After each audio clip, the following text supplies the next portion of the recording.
जिला के उपमंडल हरोली के तहत प्रत्येक सहकारी सभा के जमाकर्ताओं ने सभा के सचिव पर करोड़ों रुपयों के गड़बड़ झाले के आरोप जड़े हैं। सभा के जमाकर्ताओं ने अपनी ही पूंजी वापस दिलाने की मांग को लेकर शुक्रवार को सहायक रजिस्ट्रार पंजीयक सभाओं के कार्यालय का रुख किया और सोसाइटी के खिलाफ मामले की शिकायत की। इसके साथ ही उन्होंने विभाग से सभा के सचिव के खिलाफ पुलिस के पास आपराधिक मामला दर्ज कराने की मांग की है। इस दौरान जमाकर्ताओं ने सचिव पर लोगों को अपनी हैसियत से अधिक लोन बांटने का आरोप जड़ा है। वहीं अपने ही माता पिता और बहन समेत 5 रिश्तेदारों को 90 लाख के लोन देने का भी आरोप लगाया है। जमाकर्ताओं का आरोप है कि करीब 22 करोड़ रुपए की सोसाइटी से मात्र 30 से 35% तक ही लोन दिए जा सकते हैं, लेकिन सभा के सचिव ने नियमों को ताक पर रखते हुए करीब 17 करोड़ रुपए का लोन बांट डाले हैं, जिसके चलते सोसाइटी में अपनी पूंजी जमा कराने वाले जमाकर्ताओं को पिछले कुछ वर्षों से अपनी ही जमा पूंजी के लिए दर दर की ठोकरें खाने को मजबूर होना पड़ रहा है और सोसाइटी सचिव अपने ही मन मर्जी करने पर तुला है।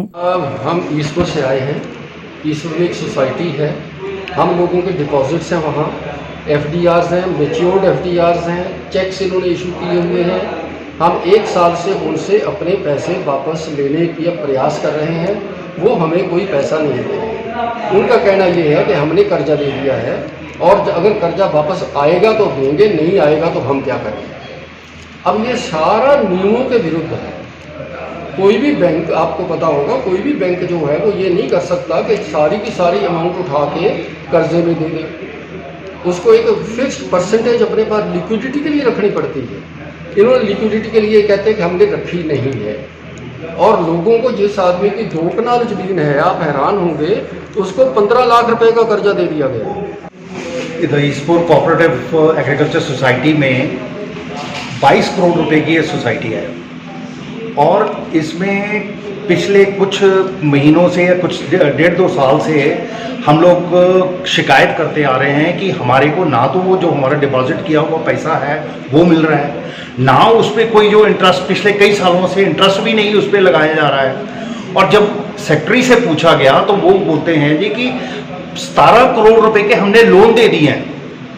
भाई 17 करोड़ आपने कैसे लोन दे दिए? आप ऑथराइज सिर्फ 30% ऑफ द टोटल अमाउंट, मतलब आप 6-6.5 करोड़ के लोन दे सकते थे। उसके अलावा आपको ऑथराइज आप नहीं थे।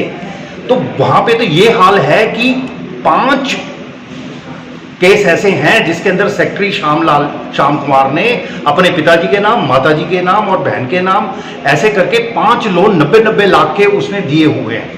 उसकी एवज में उसने ज़मीन भी रखी होगी। किसी ने चेक नहीं किया है कि वो ज़मीन के पेपर्स सही हैं या नहीं है, क्योंकि इस आदमी ने पिछले 10 साल 12 साल के अंदर 10 साल तो इसको एज ए सेक्रेटरी हो गए, पहले उसके पिताजी थे, उससे पहले उसके दादाजी थे। इन लोगों ने मतलब घर की खेती बनाई हुई है। आज ईसपुर के कुछ इन्वेस्टर सर आपके पास आए हैं सोसाइटी का केस लेके। सर क्या है सर पूरा मामला? ऐसा है कि ईसपुर सोसाइटी में कुछ लोगों की शिकायत आई थी कि पहले कि उनको पेमेंट नहीं मिल रही है टाइमली। तो हमने जो सरसरी जो पहले इंस्पेक्शन कराई थी उसमें देखा कि उन्होंने हैवी लोनिंग कर रखी है, जबकि ये टोटल जो लोगों का जमा होता है अमाउंट उसका 30% से ज़्यादा लोन एडवांस नहीं होना चाहिए। 70% बैंक में जमा रखना पड़ता है। परंतु सोसाइटी ने, जब कमेटी ने जो भी कायदे कानून को उन्होंने ध्यान में नहीं रखा और हैवी लोनिंग कर दी। कुछ तो 2 लाख रुपए तक लोन की परमिशन है कि छोटी पे दे सकते हैं, और 2 लाख से अधिक लोन देना हो तो उसके लिए कोई ना कोई ज़मीन की प्लेज ज़मीन करनी चाहिए, या कोई FD वगैरह जो भी हो प्लेज कराना पड़ता है। तो वो भी सीमा सिर्फ 10 लाख रुपए तक है। तो इन्होंने, कमेटी ने जो है कि अभी मेरे पास परसों ही ऑडिट रिपोर्ट आई है, 18-19 का ऑडिट रिपोर्ट मेरे को प्राप्त हुई है, कल स्पेशल रिपोर्ट आई है। तो उसमें ये पाया गया है कि इन्होंने काफ़ी मतलब हैवी लोनिंग की है।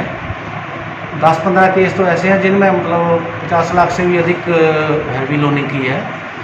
तो अब और उसमें जो 80 लाख रुपए के लगभग कैश इन हैंड जो 31/3/19 को था।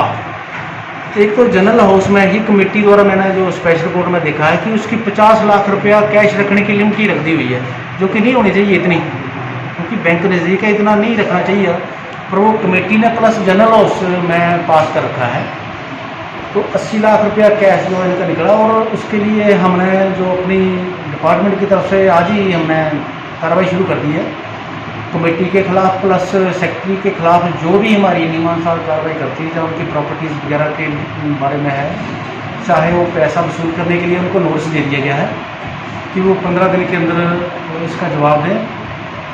तो इसके अलावा थोड़ा सा ये है कि मेरा ऑडिट अभी 31/3/20 का भी ड्यू है, तो इसको मैं ये नहीं मान सकता कि ये जो 31/3/19 को फिगर आई है कि उसमें आगे क्या चेंज हुई है।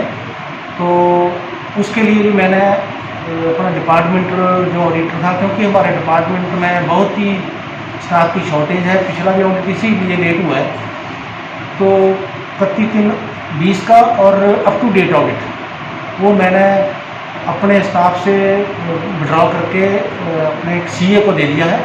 तो सीए से मेरी बात हुई है, उन्होंने ये बोला है कि मैं 15 दिन में इसको ऑडिट को जो है ख़त्म कर दूँगा।